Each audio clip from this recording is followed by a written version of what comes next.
നേരത്തെ ഈ ലാവ്ലിൻ കേസിൻ്റെ കാലത്ത് സനീഷിന് ഓർമ്മയുണ്ടാവുമല്ലോ, അന്ന് വൃത്തങ്ങളുടെ സൂചന, CBI വൃത്തങ്ങളുടെ സൂചന വെച്ചാണ് എല്ലാവരും വാർത്ത ചെയ്തത്. നമ്മൾ ആ വിഷയത്തെക്കുറിച്ച് പരാമർശിക്കുമ്പോൾ എപ്പോഴും അത് ചർച്ചയിൽ വരുമ്പോൾ എപ്പോഴും പറയാറുള്ള കാര്യമാണ്, CBI ഇതുപോലെ വാർത്താക്കുറിപ്പുകൾ കൊടുക്കാറില്ലായിരുന്നു. പക്ഷേ CBI വൃത്തങ്ങളുടെ സൂചന പല റിപ്പോർട്ടർമാർക്കും പല രൂപത്തിൽ കിട്ടുമായിരുന്നു.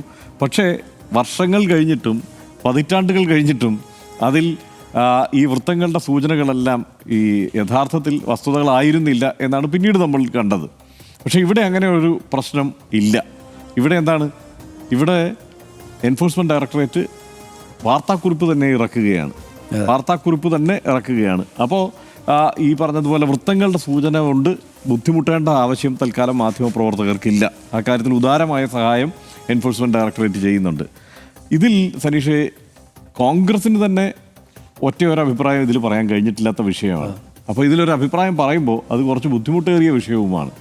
കോൺഗ്രസ് ഇപ്പോൾ കെ മുരളീധരൻ പറയുന്നതല്ല സണ്ണി ജോസഫ് പറയുന്നത്. കെ മുരളീധരൻ എൻഫോഴ്സ്മെൻറ്റ് ഡയറക്ടറേറ്റിൻ്റെ ഏത് ഇടപെടലിനെയും കുഴപ്പമായിട്ടാണ് കാണുന്നതെങ്കിൽ സണ്ണി ജോസഫ് അങ്ങനെ കാണാൻ പറ്റില്ല എന്നാണ് പറയുന്നത്. അപ്പോൾ അങ്ങനെ ഒരു വിഷയമാണിത് എന്ന കാര്യത്തിൽ സംശയമൊന്നുമില്ല. നമുക്കറിയാമല്ലോ, ഇത് 182 കോടിയുടെ കേസാണ്. അതിനപ്പുറത്ത് വേറൊരു 91 കോടി കിടപ്പുണ്ട് എന്ന് പറയുന്നു, അത് വേറെ.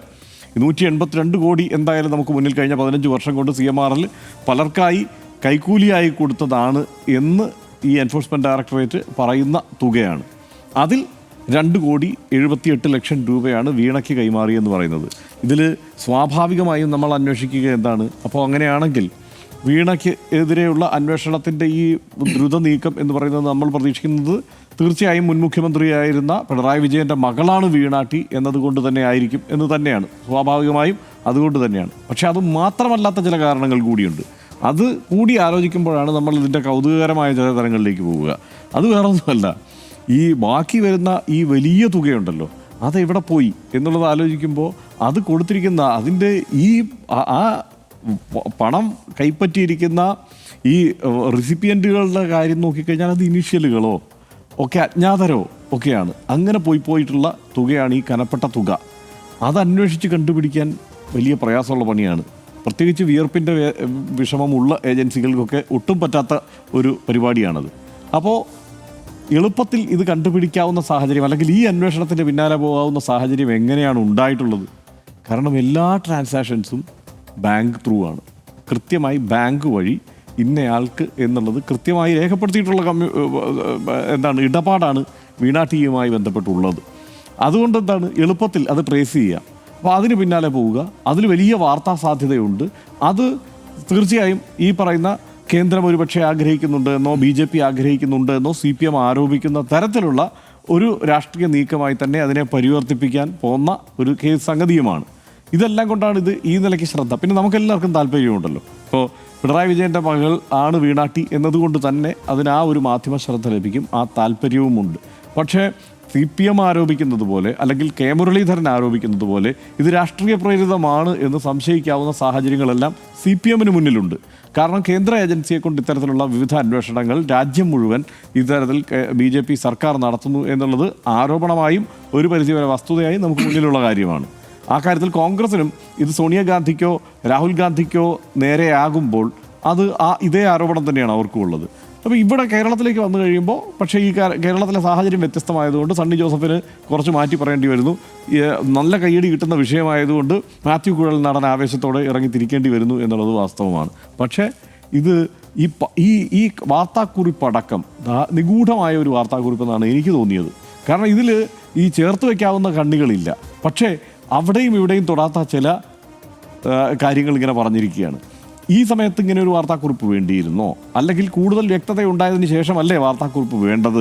അല്ലെങ്കിൽ ഇത് ഈ പറഞ്ഞതുപോലെ ഈ വാർത്താക്കുറിപ്പ് എന്നത് ഒരു 10 ദിവസത്തെ ചർച്ചയ്ക്ക് വേണ്ടിയിട്ടുള്ള വക എന്ന നിലയ്ക്കാണോ കണ്ടിരിക്കുന്നത് എന്നൊക്കെ സംശയിക്കാവുന്ന തരത്തിൽ തന്നെയാണ് ഈ വാർത്താക്കുറിപ്പും പുറത്തു വന്നിരിക്കുന്നത്. കാരണം എന്താ, കൂട്ടിച്ചേർക്കാനാവാത്ത ചില കാര്യങ്ങൾ, അതായത് CMRLൻ്റെ കാര്യം പറയുന്നുണ്ട്, ഈ പറയുന്ന 182 കോടിയുടെ കാര്യം പറയുന്നുണ്ട്, ഈ 2.78 കോടിയുടെ കാര്യം പറയുന്നുണ്ട്. പക്ഷേ അതിലേക്കല്ല പോയിരിക്കുന്നത്, അതിനും വെളിയിലേക്കാണ്.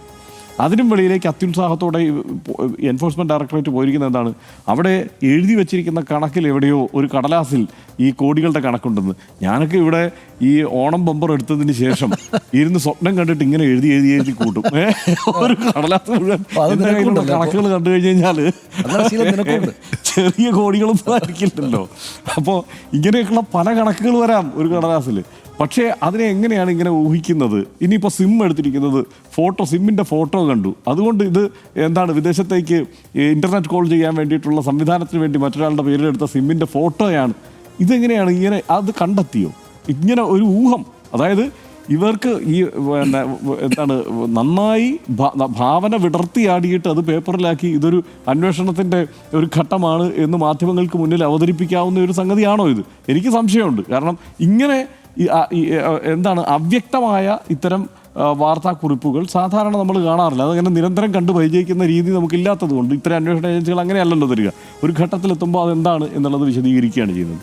അങ്ങനെ അല്ലാതെ ഇത് കാണേണ്ടി വരുമ്പോൾ ഈ കാര്യത്തിൽ നമുക്ക് സ്വാഭാവികമായിട്ടും ഉണ്ടാകുന്ന സംശയം. പിന്നെ നമ്മളെക്കാൾ CPM പലതരത്തിലുള്ള സംശയം കാണും. കാരണം എന്താ, ഇപ്പം ഇത് ഈ അന്വേഷണം പോകുന്നത് വേറെ എവിടെയൊക്കെയാണ്. അതായത് ഈ പണത്തിൻ്റെ ഉറവിടവും കഴിഞ്ഞ് വീണയുടെ ഡയറിയിൽ കണ്ട ഏതോ ഒരു കുറിപ്പ് വഴി എവിടെയൊക്കെയോ അങ്ങ് പോകുന്നു. ആ പണം ഇനി പണം ഇവിടുന്ന് പണം വിദേശത്തേക്ക് അയച്ചിട്ടുണ്ട്. ഏതാണ്ട് 80 ലക്ഷത്തിന് മേൽ 85 ലക്ഷത്തോളം വരുന്ന ഇന്ത്യൻ മണി ഏതാണ്ട് അത്രയും വരുന്ന തുക ഇവിടെ നിന്ന് വിദേശത്തേക്ക് വീണ അയച്ചിട്ടുണ്ട് എന്ന് പറയുന്നു. ഞാനിപ്പോൾ പരിശോധിച്ച് നോക്കുമ്പോൾ അതും ഈ വീണ അതിനേക്കാൾ കൂടുതൽ പണം ഈ എക്സാലോജിക്കിൽ നിന്ന് അല്ല, ഈ CMRL നിന്ന് തന്നെ വീണയ്ക്ക് കിട്ടിയിട്ടുണ്ട്. നിയമപരമായ അതിൻ്റെ സാധ്യത നോക്കുമ്പോൾ ഈ പണം ഒരു വർഷത്തിൽ 2 കോടി വരെ ആണെന്നാണ് എൻ്റെ കണക്ക് തോന്നുന്നത്. അയക്കാവുന്ന നിയമം ഇവിടെ നിലവിലുമുണ്ട്. അതവിടെ നിക്ഷേപത്തിനോ മറ്റെന്തെങ്കിലും അത്തരം കാര്യങ്ങൾക്കോ ഒക്കെ ആയിട്ട് അയക്കാവുന്ന നിയമപരമായ സാധ്യത നിലനിൽക്കെ അത് പോയി എന്നുള്ളതിനെ എങ്ങനെയാണ് നമുക്കൊരു എന്താണ് ഒരു നിയമവിരുദ്ധമായ ഒരു പ്രവൃത്തിയായി ഈ സമയത്ത് തന്നെ കണ്ട് വിലയിരുത്തി അതിന്മേൽ ചർച്ച നടത്തി പോകാൻ കഴിയുക? എനിക്ക് സംശയമുണ്ട്. മാത്രമല്ല അപ്പുറത്ത് ഈ വേറൊരു വലിയ തുകയുടെ കണക്ക് പറയുന്നുണ്ടല്ലോ, 20 കോടിയുടെ കണക്ക്. 20 കോടി ഈ പറഞ്ഞതുപോലെയാണ്. ചിലപ്പോൾ ഓണം ബമ്പർ എടുത്തതിന് ശേഷം എഴുതി കൂട്ടിയതാകാനും മതി, എനിക്കറിയില്ല. ഇനിയിപ്പോൾ കൂടുതൽ വിവരമുണ്ടെ അവർ പറയണം, ഇന്ന വ്യക്തികൾ വഴി ഇന്ന രീതിയിലുള്ള ഇടപാട് നടന്നു എന്നുള്ള കാര്യം പറയണം.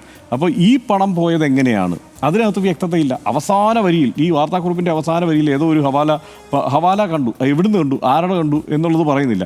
ഈ പണത്തെക്കുറിച്ച് അങ്ങനെയോട്ട് പറയുന്നുമില്ല, ആരോപിക്കുന്നുമില്ല. ഈ 80 ലക്ഷത്തിന് മേൽ പോയ തുകയെക്കുറിച്ച് അങ്ങനെ ഒരു ആരോപണം ഉന്നയിക്കുന്നുമില്ല. അപ്പോൾ വലിയ തുക വാങ്ങിയ കുറേ പേർ ഇവിടെയുണ്ട്. അതായത് ഈ പറഞ്ഞ 182 കോടിയുടെ കാര്യത്തിൽ സംശയമൊന്നുമില്ലല്ലോ.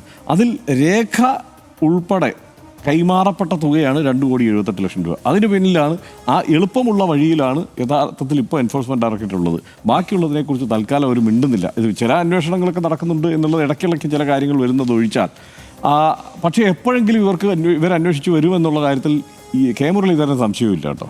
കാരണം ഇവർക്ക് ഡൽഹിയിലും ബാക്കി എല്ലാ സ്ഥലത്തും എൻഫോഴ്സ്മെൻറ്റ് ഡയറക്ടറേറ്റിന് ഇത് ചെയ്യാമെങ്കിൽ ആ കാര്യത്തിൽ സംശയിക്കേണ്ടതറിയാം. രാഷ്ട്രീയ നേതാക്കന്മാർക്കെതിരെ എടുത്ത കേസുകളിൽ ഏതാനും ശതമാനം, വിരലിലെണ്ണാവുന്ന കേസുകൾ മാത്രമാണ് ശിക്ഷിക്കപ്പെട്ടിരിക്കുന്നത് എന്നുള്ള കാര്യത്തിൽ സംശയമില്ല. എൻഫോഴ്സ്മെൻറ്റ് ഡയറക്ടറേറ്റിൻ്റെ കേസുകൾ, ബാക്കി എല്ലാ കേസുകളും ഈ പറഞ്ഞ പോലെ ജലരേഖയായി മാറുന്ന അവസ്ഥയാണ് ഉണ്ടായത്. ഇതിൽ പക്ഷേ വ്യത്യസ്തമായി ഇതൊക്കെ കൊണ്ട് എൻഫോഴ്സ്മെൻറ്റ് ഡയറക്ടറേറ്റിനെ സംശയിക്കാം. ഇനി സമാനമായ സ്വഭാവത്തിൽ നമുക്ക് വിലയിരുത്താവുന്ന ഒരു കേസാണ് കൊരട്ടിയിലെ ഈ എന്താണ് കുഴൽപ്പണ കേസ്. ആർക്ക് BJPയുടെ തെരഞ്ഞെടുപ്പ് ഫണ്ട് കൊടകരയിലെ കേസ് നമുക്ക് ഇതുമായി നമ്മൾ താരതമ്യം ചെയ്ത് കഴിഞ്ഞ് കഴിഞ്ഞാൽ അതിലെന്താണ് ആ കേസ് എവിടെയാണ് എത്തി നിൽക്കുന്നത് എന്നുള്ളത് നമ്മൾ നോക്കുമ്പോൾ എന്താണ്, ആ കേസിൻ്റെ ഉറവിടത്തിലേക്ക് അന്വേഷണം പോയേയില്ല. അത് ഞങ്ങളുടെ വിഷയമേ അല്ല എന്ന് പറഞ്ഞു. നോക്കിക്കഴിഞ്ഞ് കഴിഞ്ഞാൽ ഈ പ്രിഡിക്കേറ്റ് ഒഫൻസായി ഈ 2 കേസുകളിലും വേണമെങ്കിൽ കാര്യങ്ങൾ ഇവർക്ക് പരിഗണിച്ച് മുന്നോട്ട് നീങ്ങാമെന്നിരിക്കെ ആ നിലയ്ക്കുള്ള കാര്യങ്ങൾ നീങ്ങുകയും പക്ഷേ വളരെ നേരത്തെ അതിൻ്റെ കുറ്റപത്രം സമർപ്പിച്ച് ഞങ്ങൾക്ക് ഈ കേസിൽ വേറെ ഇടപാടൊന്നുമില്ല, ഉറവിടമൊക്കെ വേറെ ആരെങ്കിലും അന്വേഷിക്കണം എന്നുള്ള സമീപനത്തിലേക്ക് അവർ പോയി. അവർക്ക് അന്വേഷിക്കാൻ താല്പര്യവുമില്ല, അതിൻ്റെ സാധ്യതയുമില്ല എന്നതിലേക്ക് കാര്യങ്ങൾ പോയി. കൊടകര കേസിൽ ഇതാണ് എടുത്ത സമീപനമെന്ന് CPM-നും അറിയാം, നാട്ടുകാർക്ക് മുഴുവൻ അറിയാം. ഇനി ED ഉദ്യോഗസ്ഥരുടെ കൈക്കൂലി കേസുമായി ബന്ധപ്പെട്ട് എന്താണ് എൻഫോഴ്സ്മെൻറ്റ് ഡയറക്ടറേറ്റ് എടുത്തിരിക്കുന്ന സമീപനം? 7 മാസം 8 മാസമായി ആ കേസ്, പക്ഷേ എങ്ങും എത്തിയിട്ടില്ല. ആ കേസ് ഈ മട്ടിൽ തന്നെയാണ്. അത് കൊടകര കുഴൽപ്പണം പോയ പോലെ ആ കുഴലിലൂടെ അങ്ങ് പോകുന്ന മട്ടിലാണ് നിലവിൽ കൈകാര്യം ചെയ്തുകൊണ്ടിരിക്കുന്നത്. ഈ കാരണങ്ങളെല്ലാം കൊണ്ട് രാഷ്ട്രീയ പ്രേരിതമാണ് ഈ നീക്കം എന്ന് സംശയിക്കാം CPM-ന്. ഇനി ഒരു കാര്യം കൂടെയുണ്ട്, ഇവിടെ വേറെ എന്തെല്ലാം അഭ്യാസങ്ങളും അക്രമങ്ങളും നടത്തി. ഇപ്പോൾ കെ ടി ജലീലിൻ്റെ കാര്യത്തിൽ സനീഷിന് അറിയാമല്ലോ. കെ ടി ജലീലിൻ്റെ കാര്യത്തിൽ എൻഫോഴ്സ്മെൻറ്റ് ഡയറക്ടറിൻ്റെ അന്വേഷണം എവിടെ എത്തി? തോമസ് ഐസക്കിനെ വിളിച്ചിരുത്തി ഒന്ന് ചോദ്യം ചെയ്യാൻ ഇതുവരെ ആഗ്രഹിക്കുന്നുണ്ടെങ്കിലും നടന്നിട്ടില്ല ഈ എൻഫോഴ്സ്മെൻറ്റ് ഡയറക്ടറേറ്റിന് എന്നുള്ളത് അറിയാമല്ലോ. സ്വർണ്ണക്കടത്ത് കേസ് എന്തായി, എവിടെ എത്തി? അപ്പോൾ ഈ നിലയ്ക്കുള്ള കേസുകളാണ് ഇവർ കൈകാര്യം ചെയ്യുന്ന കേസുകൾ. യഥാർത്ഥത്തിൽ ഈ എന്താണ് ഒരു കുറ്റകൃത്യത്തിലേക്ക് ചെന്ന് നിൽക്കുന്നതോ അതിൻ്റെ തെളിവുകളിലേക്കോ അതിൻ്റെ ശിക്ഷകളിലേക്കോ എത്തിക്കാൻ കഴിയുന്നതോ അല്ല എന്നും ഇത് രാഷ്ട്രീയ പ്രേരിതമാണെന്നുമുള്ള ചിന്ത CPM-നുണ്ട്. അതാണ് അവർ മുമ്പോട്ട് വെക്കുന്നത്. പിന്നെ ഈ സമയത്ത് എന്തിനാണ് CPM-ന് നേരെ, ഇപ്പം ഞാൻ ഇന്നലെ ഒരു ചാനലിൽ തന്നെ ഒരു പരിപാടി കണ്ടപ്പോൾ ഈ സമയത്ത് എന്തിനാണ് CPM-ന് നേരെ രാഷ്ട്രീയമായി അങ്ങനെ ഒരു നീക്കം ഇവർ നടത്തുന്നത്? CPM-ന് നേരെയാണെങ്കിൽ അങ്ങനെ ആലോചിക്കേണ്ടതില്ലല്ലോ. പിണറായി വിജയൻ്റെ മകളല്ലേ, അല്ലെങ്കിൽ മുഹമ്മദ് റിയാസിൻ്റെ ഭാര്യയല്ലേ, അപ്പോൾ ഇങ്ങനെ രാഷ്ട്രീയ നീക്കം നടത്തേണ്ട കാര്യമില്ലല്ലോ എന്നൊക്കെയുള്ള വാദങ്ങൾ ഞാൻ മറ്റൊരു സ്ഥലത്ത് കണ്ടതാണ്. അപ്പോൾ CPM ഇപ്പോൾ ഇത്രയും ദുർബലമായി നിൽക്കുന്ന CPM-നെ എന്തിനാണ് ഇനി ഈ മട്ടിൽ കൈകാര്യം ചെയ്യുന്നത്?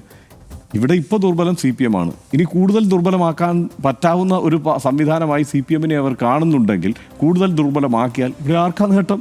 ഇവിടെ BJPക്ക് സ്വാഭാവികമായും വേരുറപ്പിക്കാൻ കഴിയും. അപ്പോൾ ഈ രാഷ്ട്രീയ പദ്ധതിയാണ് ഇത് എന്നുള്ള ആരോപണം ശരിയാണെങ്കിൽ, ഞാൻ ആരോപിക്കുന്നതല്ല, ആ ആരോപണം ശരിയാണെങ്കിൽ ആ നിലയ്ക്ക് ഇവർക്ക് ആലോചിക്കാം. ആ ആലോചനയാണ് സംഭവിച്ചുകൊണ്ടിരിക്കുന്നത് എന്നുള്ള സംശയം CPM-നുണ്ടാകാം. പക്ഷേ ഈ എൻഫോഴ്സ്മെൻറ്റ് ഡയറക്ടറിൻ്റെ പൊതു രീതി ഇതായിരിക്കെ നമുക്ക് രാഷ്ട്രീയ പ്രേരിതമായ നീക്കങ്ങളും ഇടപെടലുകളും അസാമാന്യമായ അധികാരപരിധിയിൽ നിന്ന് അധികാരമുള്ള ഒരു ഏജൻസിയുടെ അമിതമായ കടന്നുകയറ്റം എന്ന നിലയ്ക്ക് എല്ലാ സംസ്ഥാനങ്ങളിലും നമ്മൾ കണ്ടിട്ടുള്ളതുകൊണ്ട് ഇവിടെ അത് സംഭവിക്കുന്നുണ്ടാകാം. അപ്പോൾ അങ്ങനെയൊക്കെ നമുക്ക് ഈ മുൻചെയ്തികളെല്ലാം വിലയിരുത്തിക്കൊണ്ട് എൻഫോഴ്സ്മെൻറ്റ് ഡയറക്ടറേറ്റിനെ ഈ കേസിൽ വിശ്വാസ്യതയില്ലാത്ത ഒരു സ്ഥലത്ത് കൊണ്ടുവന്ന് നിർത്താം. വേണേൽ പൂർണ്ണമായി നമ്മൾ വിശ്വസിക്കുന്നില്ല എന്ന്. പക്ഷേ അവിടെ ഒരു കുഴപ്പമുണ്ട്. എങ്കിൽ പിന്നെ ഇത് വിശ്വസിക്കൂ എന്ന് പറയാൻ വീണ ഇതുവരെ നമുക്ക് മുന്നിലെത്തിയിട്ടില്ല. എങ്കിൽ ഇത് വിശ്വസിക്കൂ എന്ന് എക്സാലോജിക്ക് നമ്മളോട് പറഞ്ഞിട്ടില്ല. അതുകൊണ്ട് തന്നെ ഈ കാര്യത്തിൽ നമുക്ക് വീണയുടെയോ എക്സാലോജിക്കിൻ്റെയോ പക്ഷം പിടിക്കാനും പറ്റില്ല. കാരണം അവർ വിശദീകരിക്കേണ്ട ഈ കാര്യം. ഇത് രാഷ്ട്രീയ പ്രേരിതമാണെന്ന് സമ്പൂർണ്ണമായി പറഞ്ഞുകൊണ്ട് ഇത് പാർട്ടി പ്രതിരോധിക്കും എന്നുള്ള വാർത്തകൾ സമാന്തരമായി വന്നുകൊണ്ട്, അല്ലെങ്കിൽ AK ബാലനെ പോലെയുള്ളവർ നിരന്തരം ഇറങ്ങി പോരാടിക്കൊണ്ട് ഇത് പാർട്ടി പ്രതിരോധിക്കേണ്ട ഒരു വിഷയമാണെന്നുള്ള പ്രതീതി ഒരു ഭാഗത്ത് സൃഷ്ടിക്കുകയാണ്. യഥാർത്ഥത്തിൽ അവരല്ല ഈ വിഷയത്തിൽ വിശദീകരണം നടത്തേണ്ടത്. വീണാട്ടി ഒരു ബിസിനസ്സുകാരിയാണ്. അവർക്ക് അതിന് പറ്റും. കാരണം അവർ ചെയ്ത കാര്യങ്ങളാണ്. അവർക്ക് ആ ബിസിനസ് എങ്ങനെയാണ്, എൻ്റെ ബിസിനസ് പ്രവർത്തിക്കുന്നത് ഇങ്ങനെയാണ്. ഇനിയിപ്പോൾ മാധ്യമങ്ങളോട് നേരിട്ട് വന്ന് സംസാരിക്കുന്നത് കൂടുതൽ കുഴപ്പമാകുമെങ്കിൽ അവരൊരു കുറിപ്പായി, വാർത്താക്കുറിപ്പായി, അല്ലെങ്കിൽ ഒരു പ്രസ് റിലീസായി മാധ്യമങ്ങൾക്ക് കൊടുക്കണം. അവരുടെ സ്ഥാപനം, അതായത് എക്സാലോജിക്ക് ഇതാ പ്രതികരിക്കുന്നു എന്നുള്ളത്. നമ്മളിവിടെ ഈ CPM-ൻ്റെ പ്രതികരണമല്ലല്ലോ നമ്മൾ കാത്തിരിക്കുന്നത്. CPM ഇത് പ്രതികരിക്കും തോറും, CPM ആണ് ഇത് പ്രതിരോധിക്കേണ്ടത് എന്നുള്ള ബോധ്യത്തിലേക്ക് CPM പാർട്ടി ചെല്ലും തോറും ഇതിനകത്ത് സംഭവിക്കുന്ന പ്രശ്നം എന്താണെന്ന് വെച്ച് കഴിഞ്ഞാൽ എൻഫോഴ്സ്മെൻറ്റ് ഡയറക്ടറേറ്റിന് കീ കൊടുത്ത് ഇറക്കുന്നവരോ ഉദ്ദേശിക്കുന്ന ലക്ഷ്യത്തിലേക്ക് കാര്യങ്ങൾ പതുക്കെ എത്തിക്കാൻ പറ്റും. ഇത് യഥാർത്ഥത്തിൽ അവരുടെ പ്രതികരണം വന്നാൽ ഈ എല്ലാ കാരണം കൊണ്ട് നമുക്ക് വേണമെങ്കിൽ എൻഫോഴ്സ്മെൻറ്റ് ഡയറക്ടറേറ്റിനെ സംശയിക്കാമെന്നുള്ള നിലനിൽക്കെ തന്നെ വെറുതെ അങ്ങനെ സംശയിക്കാനാവാത്ത ഒരു സാഹചര്യം, അല്ലെങ്കിൽ ആ പൂർണ്ണമായി അങ്ങനെ വീണയെയോ എക്സാലോജിക്കിനോ വിശ്വസിക്കാവുന്ന ഒരു സാഹചര്യം സൃഷ്ടിക്കാൻ അവർക്ക് കഴിഞ്ഞിട്ടില്ല എന്നുള്ള പ്രശ്നവും ഇവിടെ നിലനിൽക്കുകയാണ്. എന്തായാലും കാത്തിരുന്ന് കാണാം. ഇത് വളരെ കൗതുകകരമായ രീതിയിൽ, അതായത് നേരത്തെ പറഞ്ഞ പോലെ ലാവ്ലിൻ കേസിൽ നിന്ന് വ്യത്യസ്തമായാണ് ഈ കേസിൻ്റെ ഗതി പോകുന്നത്, ഇതിൻ്റെ രീതി പോകുന്നത്. അതൊക്കെ കൊണ്ട് പിന്നെ അന്ന് ഈ മുമ്പ് പിണറായി വിജയൻ പറഞ്ഞ ലാവ്ലിൻ കേസിലടക്കം പ്രതിരോധിക്കുകയും പിന്നെ നിരന്തരം മാധ്യമങ്ങളോട് ചോദ്യം ചെയ്യുകയും ചെയ്ത വിഷയമുണ്ട്. വാസ്തവമാണ്, പിണറായി വിജയൻ പറഞ്ഞത് തന്നെയാണ് അതിനകത്ത് വസ്തുത. കമല ഇൻ്റർനാഷണലിലടക്കമുള്ള പല വാർത്തകളും വന്നതാണ്. അതൊക്കെ എന്തായി എന്ന് പിണറായി വിജയൻ ഇപ്പോൾ ചോദിക്കുന്നുണ്ട്. പക്ഷേ ഇവിടെ ഒരു പ്രശ്നം എക്സാലോജിക്ക് ഉള്ളതാണ്, ലേക്കർ ഇന്ത്യ ഉള്ളതാണ്. ഇതെല്ലാം കമ്പനികളായി നിലനിൽക്കുന്ന സംവിധാനങ്ങൾ തന്നെയാണ്. അതിൽ കമ്പനികളുടെ വേർഷനാണ് വേണ്ടത്. പിണറായി വിജയൻ്റെയോ പാർട്ടിയുടെയോ ഒന്നും വേർഷനല്ല അതിൽ സത്യത്തിൽ വേണ്ടത് എന്നുള്ള പ്രശ്നമുണ്ട്.